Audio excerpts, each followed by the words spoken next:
Welcome into another episode of Full Courtney Press. I'm your host, Courtney Mims, and if you're joining us here today, you know that this show is all about basketball, and who better to talk some hoops with me than the one, the only Evan Kamiko of Pig Trail Nation. You know, Evan, it was only right that I asked you on this show because I feel like I've been on your baseball show a few times now, and I haven't returned the favor, and I know you can talk Arkansas basketball, so I don't know why I haven't had you on. So thank you for joining me today. Thanks for having me. It's a privilege to be on the show that I helped create. I'm really excited to be here. I just want to say for the record, I did help with the original graphics, the original plan.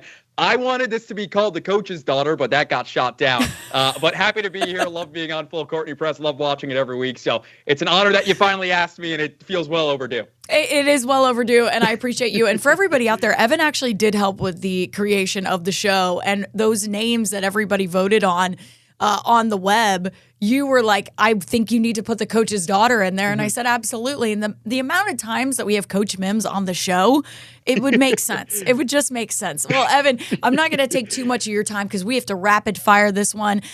We have a lot to talk about. And I feel like we can just dub you right now as the Arkansas basketball beat reporter for Pig Trail Nation because you have followed the team so closely over the past couple of weeks. You were there in Dallas for that game against Texas Tech. You were there last night for that game against Queens. Will you be there for the Houston game this upcoming Saturday? No, I'm bummed. There won't be going home, so I'll be watching here in the office, which is going to be exciting. It's going to be a great game. I know we'll talk about that, but no homecoming for me this weekend, unfortunately. Yeah, because you're a New Jersey guy. For anybody that doesn't know, so I would have thought that would be the one that you would go to, but that's okay. Alas, we have Prudential Center's a dump. I'm not upset. Credential Center getting strays on this podcast right now. Oh my gosh. I didn't know that would happen. Okay, Evan. I woke up feeling dangerous, Courtney. It's one of those days. And I love it. And we want that dangerous attitude right here, right now on the show. Okay, let's talk about that Texas Tech game because you were there for that atmosphere. And I know Hawk fans traveled well. It was an awesome game to be at, and you can get into that for a little bit here. But I had the privilege of watching that game from the comfort of my home in front of my fireplace, and I was screaming at the TV, right? The referees were driving me up a wall in that matchup. I was going, look, we saw Cam Boozer get away with things. Is JT Toppin going to get away with things in this game too? I couldn't believe it. So when Arkansas won that game, there was a sigh of relief. 93-86 was the final score. Yeah. And I kind of went, wow, this is what we saw against Louisville, right? This is a team that can pull out a close game, that can go and battle toe-to-toe with some of the best in the country. And yes, there was the revenge aspect in that game as well. There was that, okay, we have to beat this team and purge all of that negative energy from that game in the Sweet 16 in San Francisco last year. And they did. They quite honestly did purge that negative energy. Yeah. I think somebody who had this game circled and maybe downplayed it just a little bit because we didn't get to talk to him before this matchup was Trevon Brazile. And he came out and played lights out in this game. 24 points, team leading 24 points. He had a double-double. He had 10 rebounds as well, and just shot the ball really, really well, especially from the three-point line, 4 of 5 from the three. He really set the tone in that game. And then everybody else, I mean, you look up and down the stat sheet, you had Carter Knox. Yes, getting out of that funk. We needed that, Carter. Okay, we needed that. I'm looking at you. 20 points in the game. You had Darius Acuff, 20 points. He's just been Mr. Consistent for them. Evan, your takeaways from that game and how you think this team is going to move forward now, especially getting a win.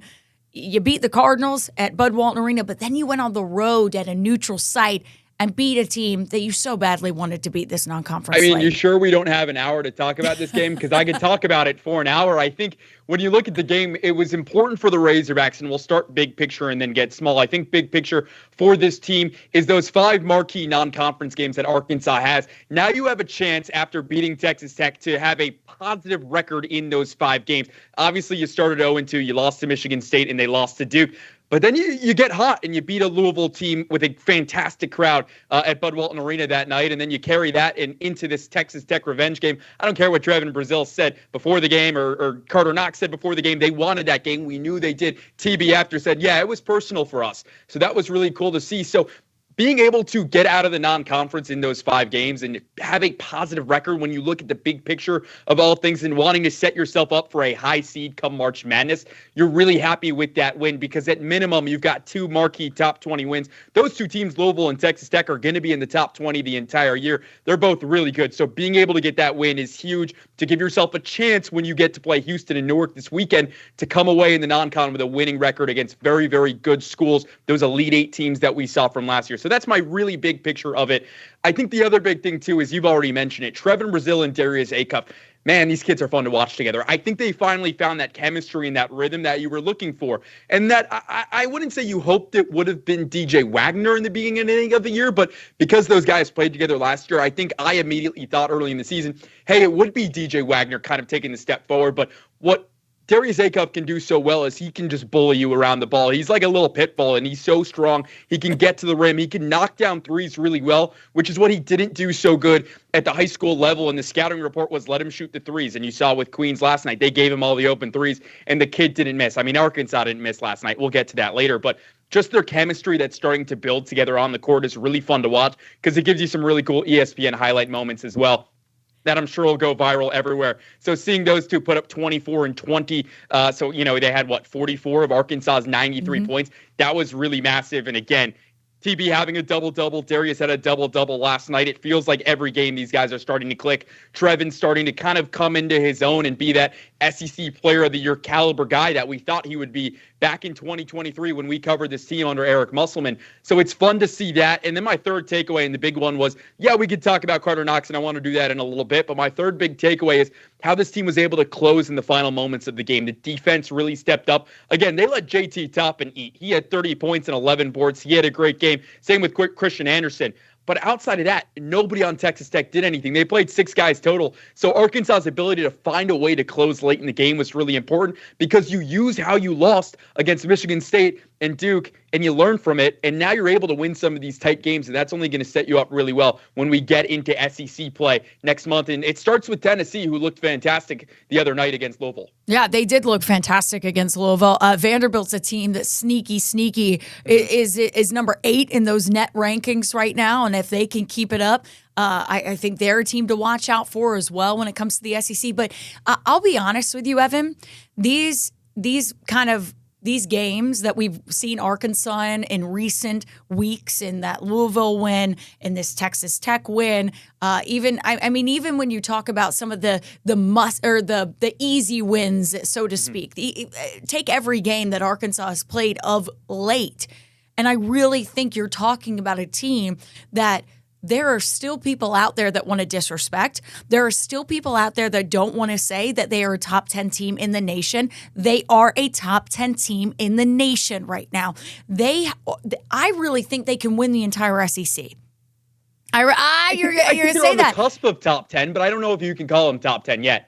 I think they can compete with any team in the country. Yeah. I think this weekend's going to be the big game when it comes to Houston because they are a top 10 team, but I would pump the brakes a little bit. I don't think they're there just yet. I think you have got a team now, and I'll say this: you're seeing they're finding themselves a little bit, right? They're getting more comfortable. They're finding themselves a little bit more, but that's what the non-conference slate is for. Mm-hmm. You'll have some growing pains there. You'll have some things that you need to figure out. Every team does, they do. You watch on any given night, and you'll go, oh, this is what they need to fix, and this is what they need to fix. And you see some teams that are go down to the wire with smaller D1s that people go, oh, well, they don't know. They're not very talented.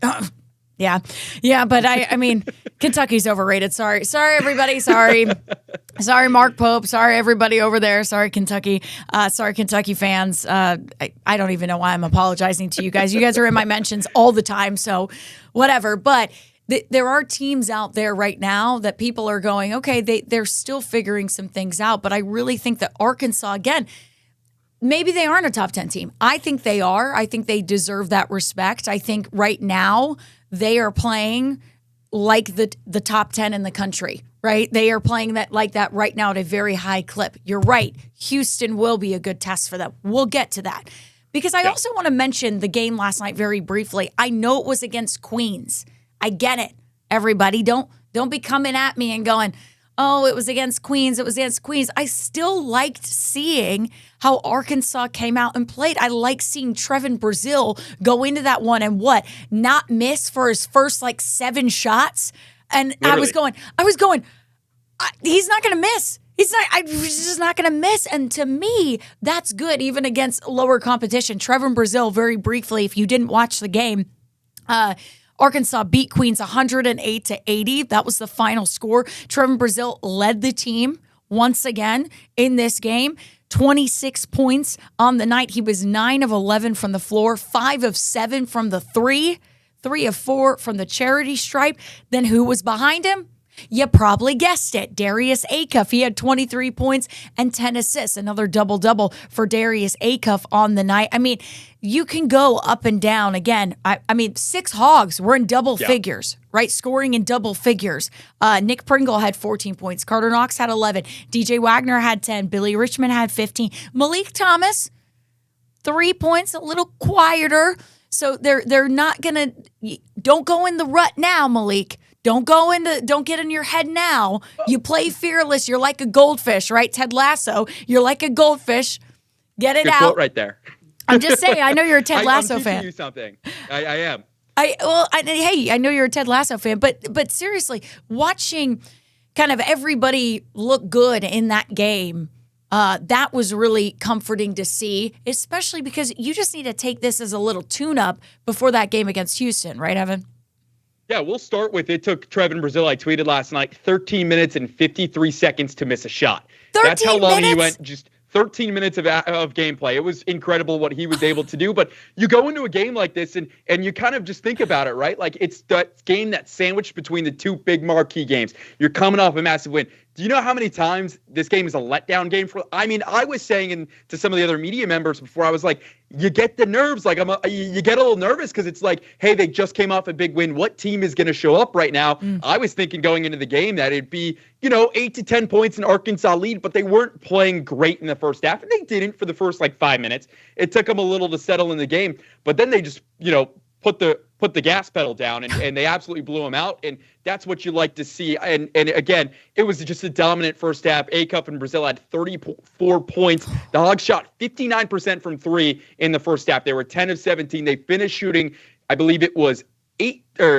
14 of 28 from beyond the arc in this game against Queens last night. So the 3-point shots were going down. It felt like everybody had one. Malik Ewan didn't play in the second half just because of an injury, and nothing crazy there. Kenny Payne said he should be good to go this weekend.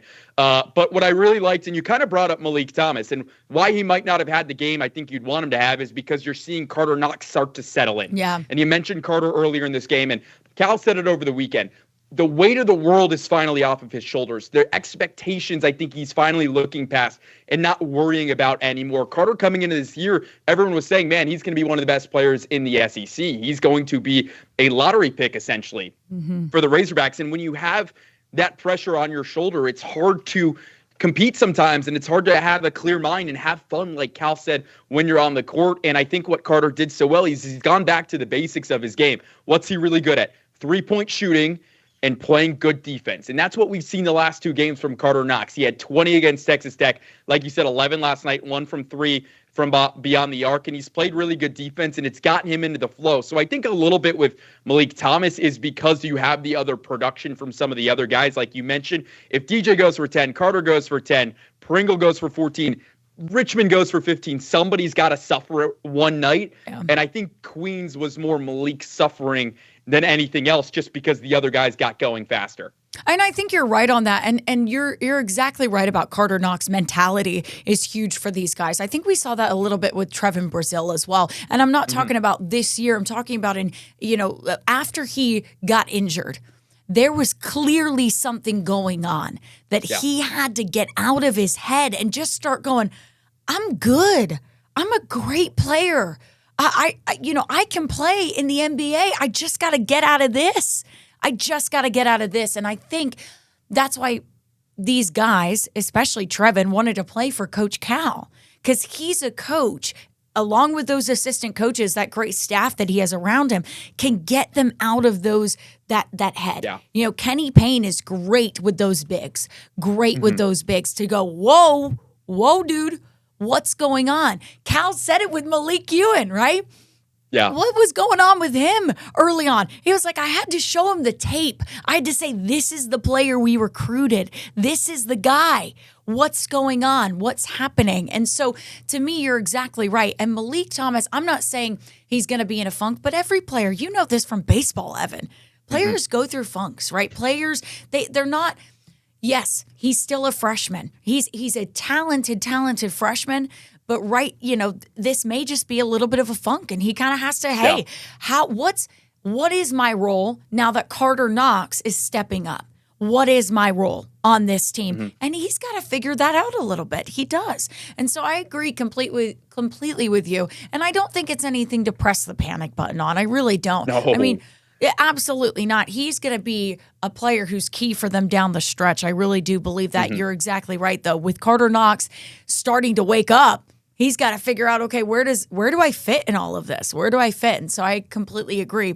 We talk about that Houston matchup. For me, going out and beating even a team like Queens, just going out and having that your game, right? Playing your game builds confidence. They're going into this matchup with Houston with a lot of confidence this Saturday. It is on a neutral site. Once again, we were talking about it being in New Jersey. And so for me, Evan, I'm not nervous about this game. I'm really not. This is going to be really interesting because both teams have a very, I wouldn't say similar roster, but they have. They do. They do have a similar roster. I think it's fair to say. Okay. I think it's fair to say. I just don't want to discredit Houston or anything, or, they're both very talented teams. They have very talented players, very talented freshmen on both teams as well.